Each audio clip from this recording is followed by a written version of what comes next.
Hi అండి, అందరు నమస్కారం. నా పేరు కిరణ్. ఇప్పుడు మనం మాట్లాడుతున్నాం బ్రహ్మమణి సీరియల్లో అప్కమింగ్ ఎపిసోడ్స్ ఎలా ఉండబోతున్నాయి అనేసి మాట్లాడదాం. ఈ వారం అయితే రాజు గతం గుర్తొస్తుంది అనేసి నాకైతే గట్టిగా అనిపిస్తుంది. ఎందుకు ఏమనేసి కూడా చెప్తాను మీకు. అలాగే ఫోటో చూసింది కదా, మన రాజు అయితే ఫోటో చూశారు కదా, రుద్రాణి గారు చూపించిన ఫోటో అయితే చూశారు కదా, అది కలగనింది అనేసి రుద్రాణి గారు చాలా మంది అంటూ ఉన్నారు. స్వప్న అయితే మనకు చూపించారు కదా, స్వప్నాన్ని చూపించారు కదా, స్వప్న చూసేసినట్టు అనేసి మనకైతే చూపించారు కదా. కానీ ఇక్కడ ఒక లాజిక్ అయితే ఉంది, ఆ లాజిక్ మీరు మిస్ అయినట్టున్నారు. ఇక్కడ మేనేజర్కి అయితే ఫస్ట్ మన రుద్రాణి గారికి ఫోన్ చేశారు, మళ్ళీ తర్వాత యామినికి ఫోన్ చేశారు. మేనేజర్ గారికి ఫోన్ చేసినప్పుడు ఒక స్వప్న చూస్తుంటే అప్పుడు ఎలా ఉండే పరిస్థితి, అప్పుడు స్వప్న చూసి అక్కడ పోయేసి మన సుభాష్ గారికి చెప్పింటే అప్పుడు సుభాష్ గారు మాట్లాడేసి కావ్యాన్ని అయితే ఇంట్లో నింపేశారు. ఈ విధంగా ఎందుకు ఆలోచించకూడదు అనేసి నాకైతే డౌట్ వచ్చింది. మీకు ఆ విధంగా డౌట్ వచ్చిందా లేదా అనేది కామెంట్ చేయండి. అలాగే లైక్ చేయండి, సబ్స్క్రైబ్ చేసుకోండి. ఇప్పుడు మనము నాకు కొన్ని పాయింట్స్ అయితే ఉన్నాయి, ఆ పాయింట్స్ కూడా మీకు చెప్తాను. ఆ పాయింట్స్ కూడా నేను రాసుకున్నాను. ఏమనేసి అంటే రుద్రాణి గారు కలగన్నారా లేక నిజంగా జరిగిందా అనేది మనం చూద్దాం. నిజంగా జరిగితేనే బాగుంటుందని నాకు అనిపిస్తుంది. దాని గురించి నేను ఎక్స్ప్లెనేషన్ అయితే ఇస్తాను.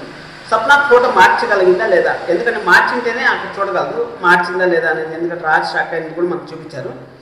ఫోటో చూస్తే రాజు ఏం చేస్తాడు అనే దాని గురించి మాట్లాడదాం. ఇంట్లో వాళ్ళు రాజుకి మంచి జరగాలనుకుంటారు, కానీ రుద్రాణి గారు అలాగే అయితే జరగాలని కోరుకోరు కదా. దాని గురించి చెప్తాను.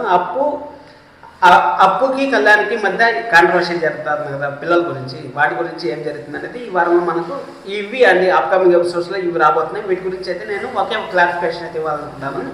ఇప్పుడు నేను చెప్పిన పాయింట్లన్నీ జరుగుతాయి, కానీ ఇవి సోమవారం జరగచ్చు, మంగళవారం జరగచ్చు, బుధవారం లోపల జరిగిపోవచ్చు. ఇవన్నీ బుధవారం మనకి స్పెషల్ వీడియో అయితే వర్క్ చేస్తాను, ఎందుకంటే రాజుకి గతం గుర్తొచ్చే ఛాన్స్ ఉంది కదా, దానికోసం అనేసి. ఇప్పుడు ఇంట్లో వాళ్ళు మంచి చేయాలనుకుంటున్నారు, రుద్రాణి గారు చెడ్డ చేయాలనుకుంటున్నారు, నాకు పాయింట్ చెప్పాను కదా, దాని గురించి అయితే మాట్లాడదాం.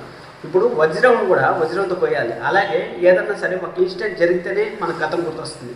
ఆ ఇన్సిడెంట్ జరగడానికి ఈ ఫోటో యూజ్ చేసుకోవచ్చు కదా. ఈ ఫోటో యూజ్ చేసుకుంటే అప్పుడు ఆ ఇన్సిడెంట్ ఆటోమేటిక్గా రాజుకి కొంచెం ఎక్కువ బాధ అయిపోయి, ఆ బాధ అయిన తర్వాత ఆ ఫోటో చూసిన తర్వాత గతం గుర్తొచ్చే ఛాన్స్ ఉంది కదా.